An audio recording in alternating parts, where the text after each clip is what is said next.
Art Velasco. Welcome to another episode of WingNut and RockHead.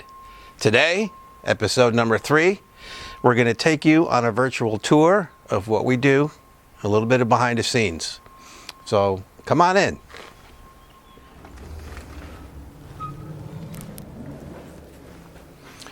All right, we're in the shop. This is what you see when you first walk in. It's kind of a little foyer, if you will. A little mini gallery of sorts where I have a whole bunch of stuff on the wall, things that I've done. This wall continues around here, just sort of the wall of fame. There's artifacts everywhere, as you can see that every nook and cranny is just about taken up with all kinds of stuff. So basically, you come in here. I'll say hello. Probably the office would be the first place to come in just to see where I work. So come on in. This is my office space. So if you ever call the shop, this is where basically you would see me work for the most part. And that's my desk. This is a subsequent desk where Dawn would work every now and then. And then we have a couple of computer stations here where we do some of the graphic stuff, the Photoshop, some printers, audio stuff, a little bit of everything. But again, here there's all kinds of stuff on the walls. Again, a little bit of chaos, controlled chaos for the most part on what it is that I do. Some one-offs here. I have a wing collection down in that corner. Just stuff and more stuff on top of stuff. So this is the office. All right, continuing back into the more of deeper into the lobby here. There's more display cases, little display and scenario of, I don't know, Pacific theme. We have some more artifacts underneath here. We have an ammo belt, Corsair instrument panel. We have another display case with some interesting things here pertaining to nose art, some photographs, a couple of cameras that were used for photography and aviation. These are some of the smaller ones. Some of them are a lot bigger. There's a K-14 gun sight that were in P-51s, and the camera that was mounted in the wing just to the right of that. We have an original decal that was on B-29s that was given to by NW Ayer and Son, which I believe is a subcontractor of Boeing, that was given to the air crews to use as kill missions or flags and tally. Again, those are water slide decals. There was no vinyl decals back then. We have some other artifacts. There's an actual template for a CBs that was used on who knows what, but it's a template. Nonetheless, we have a Snoopy tool that you can barely see in there nonetheless. We have some aircraft parts of various types of aircraft, F-8. This is a T-38, no, not T-38, Shooting Star. Can't think of it offhand. Anyway, some parts of that, C-130 parts, P-51 parts, P-61 piece of some type. What else? There's more other stuff in the back, and there's more parts back there. There's more parts in the carport. Anyway, lots of cool parts. So let's move on down to this side, where this is sort of a hallway, more one-off panels. And this wall is purposely built so you could oversee, that our visitors here could oversee what's going on here, mainly chaos. But there is a reason to the and rhyme to the chaos that happens here as far as how things get put into motion. So come on, follow me. Anyway, more one-off stuff. I have some guitar equipment over here too in case I want to blast out. Still have everything mainly plugged in for my musical career, so if I want to make some noise, I'll come in here and get some aggression out. Interesting stuff. There's a Vandy one tail. There's a story behind that as well. It's part of the Warrior flight team, flagship jet. And I acquired this tail when on one of the missions that the jet did. It's an L-39, by the way. And I painted the jet. So the engine caught fire. And we had to replace the whole back end of the L-39. So the tail was no longer airworthy. The rudder is over there, which I believe is, but nonetheless, it's a set. So in repainting the jet, I asked for the tail. I says, I'll do it pro bono if I can get the tail. So they agreed to that. That's why the tail is here. And I had the owner of the jet sign it, as well as the main pilot, who was in the jet when the jet caught fire. Luckily, it was on final run-up before it actually taxied out, so everything turned out just fine, needless to say. All right, so getting back to the business here. This is, let's start at the beginning. So just follow me to where everything starts. All right, so this is where it all starts. This station is basically where the panels get riveted. I have a bank of raw parts here ready to go. I'll take these parts and assemble them. Me or Paul will actually do that. Mainly Paul's doing all the assembly work right now. So we'll start here. Some of the riveting will get done here. If it's aircraft rivets that require a bucking bar, we'll do that next door, mainly for the bigger stuff that I do. So from here, it goes down to the paint booth. So continue on. Again, just mind you, be careful where you are. There's a lot of sharp objects. There's projects in the works, like this B29 full-size hull. Some of the paints that we use in here, a bending brake. This would be the paint booth where from the riveting, everything gets primed and base coated in here. Then we put them here, some of the drying racks. Again, there's some more parts of all sorts, some B-29 stuff, helicopter parts, Apache parts. They're sitting here in the corner. From here, we take it to the finishing tables, which is, we have 4 stations, but only 2 are currently being used. This table is for sort of production work. We do some of the paint work here for the finalizing of the nose art. This one's about to get templated and painted, and then they go back to the drying racks over here. Some of the panels that don't fit get put on the side, and we just move on. There are a couple of, actually there's 1, 2, 3 A2 jackets that are here that also, when I have time, we'll go to this table, switch over to a different paint, the acrylic paint for leather, and we'll do the leather jackets, and then we'll put them over here. So they're out of the way, out of mind. They won't get into any trouble with anything else that's going on. From here, after they're drying, we'll take them back to our shipping table, which is here. And this panel recently just got completed, which was just featured on and posted on the social media. It's a B17 panel. This will get wrapped in 6mm plastic and boxed in this particular one of our boxes here, back out the door. So that's pretty much a whole circle of the production that we do here. So hopefully, if you guys have any questions on the specifics of things, let us know and we'll try to answer your questions.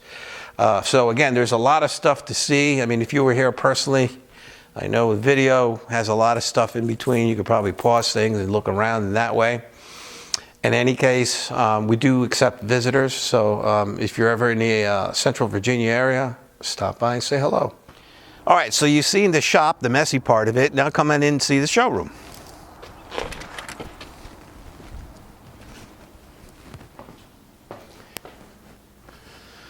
All right, so this is where sort of the glory part is. You know, it's kind of like a store, showroom, lounge area. It's kind of like where we could just kind of relax and unwind, decompress a little bit. Have some guests over parties now and then. But this is where, you would see, the showroom, the really cool, fun stuff. We have some merchandise out. Shirts, as you can see over here. Panels on the wall. There's another display case. Let me turn this on so you can see what's in here. Some really cool stuff as well, too. Some more knickknacks and memorabilia stuff. A couple of things that are signed by Bob Morgan. Some matchbooks. Again, all nose art related. That looks like something that was drawn up. I don't know when. It says 44 on it, but I'm not sure if that's actually how accurate or, I can't verify the actual time period of that, but it was quite interesting. Some of the other letters back there are from the time period. There's a Lucky Strike cigarette. So it's just some really neat stuff pertaining to nose art. Playing cards, motoscope cards, just really, really stuff that you see from 75 plus years ago. There's some bobby pins in there, believe it or not. Just really cool stuff. Again, there's more stuff here on the walls. There's things that need to be shipped out. We sell some of these old models from Century 21 Toys, which is now defunct, but the owner started another company because he still has the molds. Nonetheless, this is some displays that we bring to the shows that we tear down, and like I said, when we do air shows, we bring some of this stuff with us. Otherwise, eventually this is going to sort of be a bar area, for recreational use, of course. Again, this is some of the larger stuff back there where we do the riveting in this larger area. These pieces have to be shipped out. They're going to Canada. Some A2 jackets here. We have sort of a bar lounge table where we can relax. This is our set where you've seen some of the other shows and what you've seen in the backdrop or the background. This is where we do mainly the WingNut and RockHead show when we do the stationary stuff. Otherwise, we're just being mobile right now and showing you around. And back in that corner, there's no lights on right now, but that's where we do the vinyl graphics and we do some of the framing for panels as well. Is back there, and again, it's just some more open space lounge area. But this is a showroom. This is pretty much it. As you can see, again, there's some. It's a little messy at times, but for the most part, it's sort of a second home. I don't know what else to say. This is just, I've been here for many, many years now, and it's been very comfortable. It's been very good to me, and looking forward to doing more really cool pieces for you folks. So hope you enjoyed the tour, and now let's continue on with the rest of the show. Okay, we're back on the set here of WingNut and RockHead. You've seen the virtual tour now, so we're going to get back and continue on the show. All right, so I have a couple of things I want to talk to you about. An exciting project is a P40 full-size nose section. We had a customer that called and said he wanted to do something of this P40 he got checked out in. And you guys seen it before at air shows. I think it's being relocated to a new home base now up in South Carolina, I want to say. It's called American Dream, P40 American Dream. It's got a shark mouth on it. It's got lettering on the nose that says American Dream in red, white, and there isn't any blue in it. But I guess you guys get the point. Nonetheless, anyway, so we were talking about a couple different things. I say, hey, how about we do the whole nose section? And I said, can you do that? He says, yeah, we can do it. Never done it before, but we can do it. So I showed him basically in a sketch what we're going to end up doing. Several pieces of the right side of the cowlings that are on that particular P40. And we started blueprinting it. We've done a lot of research already on how we're going to scale things down. Rivet lines, patterns, Zeus fasteners, where they all go, that kind of thing. Now, it's not going to fly, so it has to look like it came off the plane, but it's not going to be exactly accurate. but it'll be damn close. And I'm sure the customer will be very happy with the end results. We started some fabrication. On the next episode, we'll probably show you what we've done, because it's going to take some time to put this whole project together. It's a pretty large piece, to say the least. And then, again, if you keep an eye on us on Facebook, MeWe, I believe we're on Instagram. We haven't done a whole lot there yet, but we're expanding our social media, trying different platforms and see where things go. So we're trying to build a base with this whole new show. So it's kind of daunting as far as trying to get everything promoted. So we really encourage you, if you have any questions, send them in so we can answer them and feature them here on the show. Also, I believe we have, speaking of questions, do we have any questions this time? Okay. We only have one question this time now, so no cards. Nothing up my sleeve, nothing. We have one question, and it comes to us from Jim Paytas. Mr. Troublemaker himself. Anyway, Jim, for you guys, some of you may know that are, in my inner circle of friends, but Jim and I have been very long friends, and told him about the show. He goes, "Hey, I got a question." So what is it? Jim wants to know what style of watch was worn by most aviators during World War II, or what type of watch? And I thought, that's not a bad question. It's aviation related. Knowing Jim very well, he's a watch connoisseur and collector. So it was no surprise when he had, called and said, "Hey, what was it?" Trying to stump me, so to speak. So I really didn't have the answer to that question. I had to look it up and did some research. But for you folks out there who don't know, here's what I came up with.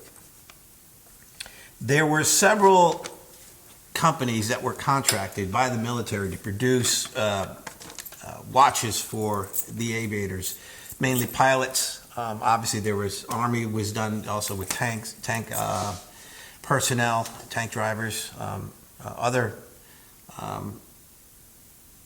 I guess, work positions that would require Army issue watches. But in this case, we're talking about pilots. So from what I get, there's a couple of them, okay? There is what's known as a 6B/159, aka Navigator watch, as it was coined. And this was manufactured by several companies, as I mentioned, Omega being one of them. And they were primarily used not just by the United States, also by the RAF. The other watch, commonly known, was the A11, and they were produced by Bulova, Elgin, and Waltham, which some of you may be familiar with because they're still around today. Now, as far as the Axis, the Germans also had issued watches as well. This particular one was called the B-UHR, the B-UR, or the Uhren, the B-Uhren, as it was known. And the Germans, their manufacturing companies were even far greater than here in the United States. They were mainly done by the Swiss. I mean, Switzerland was right there. They're known for their timepieces, so it was just a natural, given that Switzerland, the country, was neutral in World War II, that they would supply and manufacture watches for the Germans just to keep them off their back, so to speak, by cooperating to some degree without having any kind of army and remaining neutral throughout that conflict. The Japanese, however, also had their own watches. The one most that I found that was commonly used was manufactured by Seikosha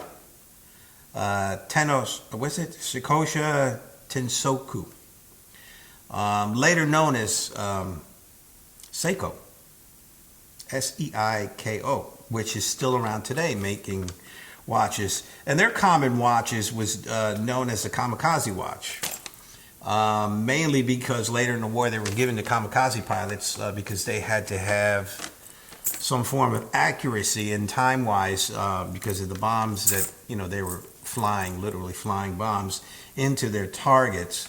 So the Japs had their own version as well. So there were quite a bit of military contracts around the world that supplied their country's armed forces with surplus and GI issue watches from every country. So anyway, thanks, Jim, for that question. Hopefully I answered it well enough to satisfy you and some of our also viewers out there that did not know this. We saw a Zakosha clock today. Yeah, we did, as a matter of fact. Yeah, doing some antiquing earlier on today. In any case, it's a little bit of a cool bit of aviation factoid stuff. So if you have an interesting question, let us know, and we'll try to do some research and answer it as best as we could. Nose art related would be even better, because I know a lot more about that subject than anything else. But nonetheless, sometimes we stray off the path. Be creative. Who cares? Yeah, I mean, we'll bring it on. We'll figure it out. It doesn't have to be aviation related, but something that I think everybody else might be interested in knowing. Just fun, interesting stuff. Yeah, if it's about her, me, let me know, and we'll try to answer it. Okay, so the next thing I want to do as far as a shout out, we like to shout out in every show to somebody and feature them that has either helped us or, one form or another. You guys have heard of the AOPA, Aircraft Owners and Pilots Association. They're a pretty big organization that deals with pilots, aircraft owners, and they're based out of Frederick, Maryland, which is about 2.5, 3 hours from here. And they came down. We've done some things for them in the past, very small, and there were some mentions there. But they had asked us last year that they wanted us to create an award, specifically named after General Mcgee, the Tuskegee Airman, who was recently promoted to general by the last administration. And they wanted a unique award because of what, they wanted our sort of spin on it, the way we do panels and nose art. So we went back and forth on an idea that sort of came to mind. And I thought this would be a sort of a good award. It was meant for something else, but I kind of modified it a little bit. Came up with a sketch, sent it to them, and they were like, that's a good idea. So, and then they wondered, what do we do for image to put on this thing? So we went back and forth, and had come up to the conclusion of where it is today, of a P-51 in Tuskegee markings from World War II. We polished the edges, and then the bulkhead part on the back that gave it its curve was chromate green, and we mounted it on a stainless steel base, and then had that engraved with the recipient, as well as the name and title of the award, which it's actually very lengthy, but I refer to it as the General Mcgee Award. So we did two of them. One went to General Mcgee. The other one went to the first recipient. I can't recall his name, but there'll be a photograph in this, and you'll see who it went to. It was appropriately very well done and deserved. I'm not familiar with the pilot, but I believe he's flying F-22s up in Alaska, if I'm not mistaken. But needless to say, we're going to be doing subsequent awards to keep that project going. So I want to thank the AOPA for allowing us to be able to do this award. So I'm very proud of that fact. So anyway, shout out to AOPA. And for their decision to name it after General Mcgee, and for that's right, yeah. doing their research on people to award it to. That's it, yeah. So again, this one's a short one, so we want to thank you for watching. Wait. What? Fun fact. Oh, didn't we do that? No. Oh, okay, what's your fun fact? My fun fact. My fun fact is, during World War II, there was a Luftwaffe pilot by the name of Franz Stigler, who was flying along, came across this B17 that was like really beat up, badly damaged, and he's like, how is that thing still flying? So he gets really close to it, and he can actually see like the eyes of the pilot, and he couldn't bring himself to shoot it down. So instead of shooting it down, he actually escorted it all the way to the English Channel saluted them goodbye, and off they flew. Well, that's not even the crazy part. The crazy part is 40 years later, the two pilots reconnected, and they remained friends until they both passed. Within months of each other. Oh, I didn't even know within that. 3 months. They passed in the same year within this, Wow. 3 months. See, that just gave me time. chills. I didn't even know that. So, yeah, there's more to that story. There's a book called Higher Calling that was released, I want to say 2-3 years ago, maybe sooner than that. Needless to say, it's a great story of heroism. The pilot's name was Charlie Brown. The B-17 that he flew was called Ye Old Pub. And there is no known photograph that has surfaced yet of that particular airplane, but Charlie Brown does talk about it in his book of what the markings and the artwork looked like. So I was able to create a panel based on that. I know there's other artists out there that depicted their version of Ye Old Pub, but in my research I have found that it's probably not likely that those depictions are accurate. It was noted that it was done in Old English lettering that was read and outlined in white. Now, Old English lettering, there's many iterations of what that font looked like. So I did the best I can to keep it simple. I've researched a lot of photos in that squadron and in that bomb group. I have never found one where the artwork or name appeared above the B-17 windows on the left side of that aircraft. However, there were mission markings up there, but never the name or artwork appeared on the top or above the windows of the B-17 in that bomb group.